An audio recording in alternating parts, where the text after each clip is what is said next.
Nah, ada yang bilang gini juga, branding apakah perlu biaya besar? Hmm,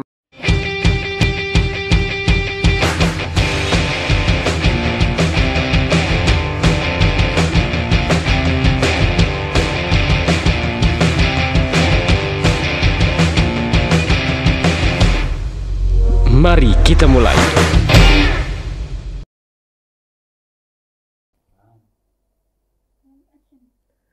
Assalamualaikum warahmatullahi wabarakatuh. Ketemu mana aku, Dedi Wahyu Chang. Hari ini saya akan membahas sesuatu yang kemarin juga saya ceritakan di event kegiatan saya gitu. Kalau sedikit saya mencari tahu digital. Ini bukan versi saya ya. Ini tulisan yang ada di sini. Digital itu berasal dari sebuah kata namanya digitus. Dalam bahasa Yunani berarti jari jemari. Nah, nilai 10 itu tersebut terdiri dari dua radiks, yaitu 1 dan 0. Oleh karena itu, digital merupakan penggambaran dari suatu keadaan bilangan yang terdiri dari angka 0 dan 1 atau off dan on bilangan biner. Ini yang saya temukan apa arti digital. Nah, ketika saya mencoba mencari tahu apa sih lawan dari sebuah digital, oke, non-digital gitu bisa dikatakan. Nah, ketika saya melihat sebuah fenomena hari ini, ketika ngomongin non-digital, ada beberapa hal yang di situ saya temukan. Yang pertama adalah tentang analog. Ya, kalau analog itu kan bisa tahu ini jam digital, ya. Kemudian kalau analog itu jam yang pakai jarum tuk tuk tuk tuk tuk tuk, tuk itu adalah analog. Kemudian kalaupun saya mencoba membedakan ada digital dan non digital, dan di non digital itu banyak banget gitu. Ada yang analog, ada yang disebut sebagai tradisional, ada yang disebut sebagai konvensional, dan ini adalah gerombolan yang sangat besar sekali atas proses dan terjadinya sebuah digital. Jadi yang sebelah sini digital seolah-olah kecil banget ini, dan non digital tuh gede banget. Dan karena saya lahir dan hidup dari area beberapa konvensional, tradisional, ataupun analog, saya lahir di area itu juga di dalam konsep sebuah strategi. Ketika dalam posisi yang saya bedakan ini adalah digital dan non-digital, kalau kawan-kawan tahu ada sebuah komunikasi yang dulunya disebut sebagai tradisional, itu kalau kentongan ya. Kentongan, terus ada maling, kemudian ada pakai morse gitu ya. Kemudian paling sederhana adalah tepuk ini. Nah, itu tepuk pramuka gitu. Kalau misalnya ada sesuatu hal itu kan ada morse atau apa, itu pakai kentongan, pakai ketukan gitu, itu tradisional.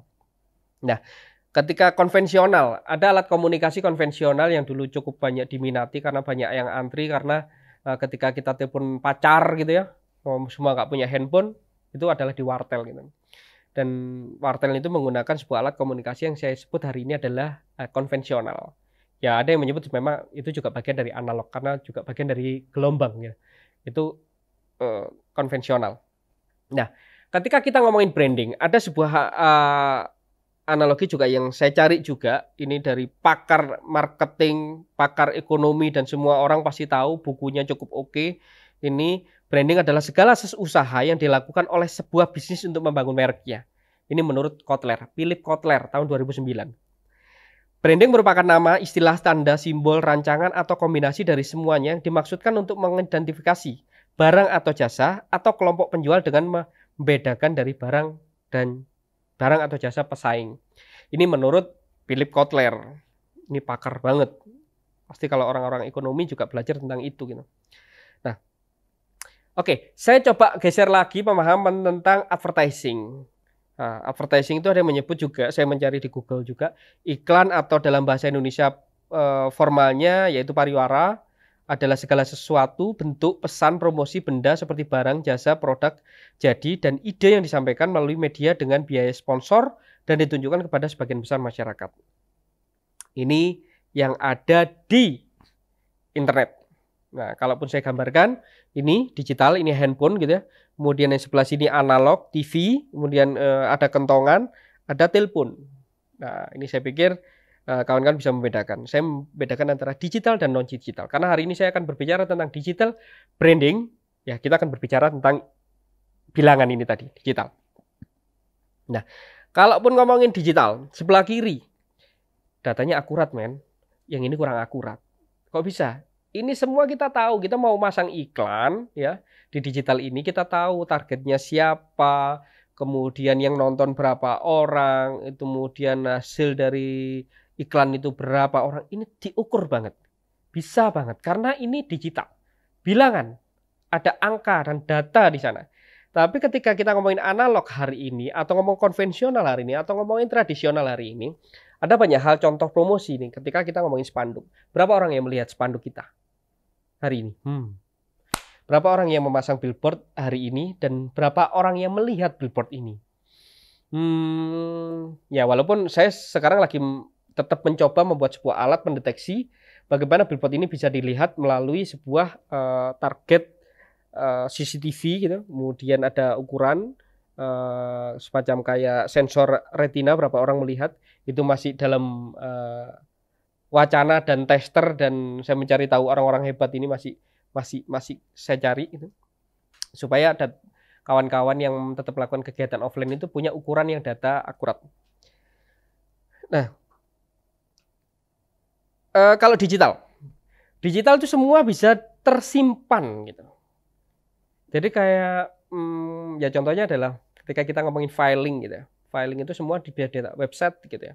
Marketplace gitu ya, atau sosmed itu semua tersimpan rapi di server. Ada data gitu yang tersimpan gitu ya. Jadi kayak ada semangkok server, ada segebok data gitu, itu tersimpan di sini. Nah, kalau yang di sini itu tidak bisa disimpan dengan baik kecuali kalau kentongan tadi disimpan di gudang gitu. Ya begitulah digital dan non digital. Nah, ada lagi perbandingan yang cukup menarik digital dan non digital. Ini influencer gitu. Ini billboard. Impactnya besar mana? Secara trust citra, kalau kita ngomongin billboard sekarang masih digunakan dan masih seksi gitu ya. Kawan-kawan politisi pun masih menggunakan ini, kawan-kawan brand-brand besar juga masih menggunakan billboard. Tapi hari ini juga influencer ini bisa dikatakan menjadi sebuah garis lurus bahwa digital dan non digital hari ini cukup menjadi salah satu orang berpikir aku tak rini sih, karena akan bisa tahu gitu.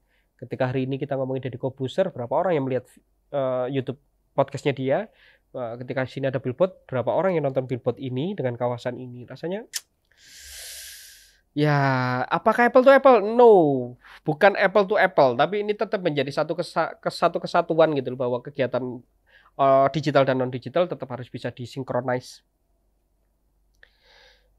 Nah, sosial media, brosur. Hari ini saya mau sambat. Mau sambat istilahnya, kalau dulu itu orang pesan brosur itu setiap hari atau setiap bulan di tempat kita ada di percetakan gitu. Itu setiap bulan pasti ada yang pesen brosur gitu. Ribuan gitu. Hari ini rasanya jauh dari dulu gitu. Kenapa? Karena rata-rata begini, aku nggak butuh brosur mas. Sekarang aku udah pakai sosial media gitu. Saya udah pakai saya udah pakai Instagram gitu. Ya karena di Instagram itu bisa jadi sebagai portofolio gitu. Bisa juga ngomongin branding, marketing, selling bisa di sana. Yang sebelah sini hanya cukup sebagai identitas orang yang memang punya market berbeda, yaitu generasi di atas milenial gitu, generasi baby boomer gitu ya. Sekarang ada generasi zilenial yang benar-benar rasanya kayak paperless gitu semua. Nah, website kompro, website ini company profile juga, ini kompro, ini cetak gitu. Ini bisa nyetak 1000, habis sekitaran 10 juta. Website bisa menghasilkan 5 juta, bisa setahun gitu. Nah, sekarang aku mau mencoba sebuah tes top of mind. Sekarang kawan-kawan, mulai dari mana mas? Kalau seumurnya saya harus belajar tentang digital branding. Nah, saya sarankan begini. Anda perlu desain logo mulai 2,5 juta rupiah. Anda akan mendapatkan mini brand guideline 100% riset, aman, lolos, dan siap. Giroindonesia.com. Anda belum punya logo dan tidak terdaftar merek? Paket Loki, logo dan haki hanya 5 juta rupiah. 100% riset, aman, lolos, dan siap. Tiru Indonesia.com. Logo dan merek Anda belum terdaftar Haki? Ya, Haki pendaftaran merek hanya 2,8 juta rupiah. 100% riset, aman, lolos, dan siap. Tiru Indonesia.com.